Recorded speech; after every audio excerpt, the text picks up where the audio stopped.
મધ્યસ્થ જેલમાં high security yard number 42 હત્યાના ગુનાના આરોપી 17 સપ્ટેમ્બરની રાત્રે આપઘાત કરી લીધો હોવાનું પોલીસે જણાવ્યું હતું।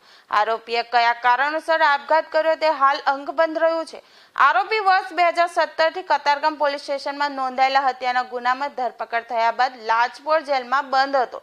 મળતી માહિતી મુજબ લાજપોર મધ્યસ્થ જેલમાં હાઈ સિક્યોરિટી યાર્ડ નંબર 42 આરોપી હેમંત ઉર્ફે ડેની પાનાચંદ માંગરોળિયા રાત્રે બેભાન હાલતમાં મળી આવ્યો હતો। દરમિયાન ત્યાં જેલ કર્મચારીઓ હાઈ સિક્યોરિટી યાર્ડમાં રાઉન્ડ અપ હતા ત્યારે હવાલદાર શક્તિસિંહ જે કાઠિયાએ હાઈ સિક્યોરિટી યાર્ડ નંબર 42 કેદી હેમંતને બેભાન હાલતમાં જોતા જેલમાં હાજર તબીબ લક્ષ્મણ તાહલિયાને જાણ કરાઈ હતી, જેથી તેઓ યાર્ડમાં આવીને કેદી હેમંતને જોઈ તપાસી મૃત જાહેર કર્યો હતો।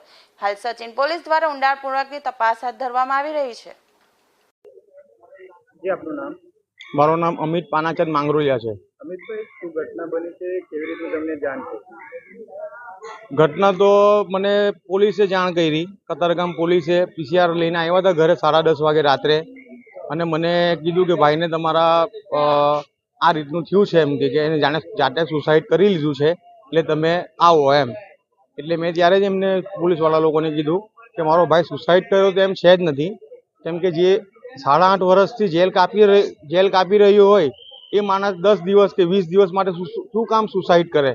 એ 20 દિવસની અંદર છૂટવાનો હતો, અમારો ઓર્ડર હતો, અમે 20 દિવસમાં એ છૂટવાનો હતો અને એની પર કોઈ ગુનો જ નહીં હતો, કોઈ ગુનો કબૂલ થયો તો હતો જ નહીં કે ભાઈ આ ગુનામાં હતો, કાચા કામનો હતો, એટલે પાકા કામનો તો હતો જ નહીં। અને મારી એને હાઈ સિક્યુરિટીમાં કેમ રાખવામાં આવ્યો એનું શું કારણ?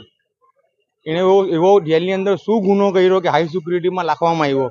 અને હાઈ સિક્યુરિટીમાં રાખવામાં આવ્યો તો પણ કંઈ વાંધો નહીં, પણ હાઈ સિક્યુરિટીમાં લાગ્યા પછી બે જાતે ગળું દબાઈ દે એવો તો વ્યક્તિ હતો જ નહીં।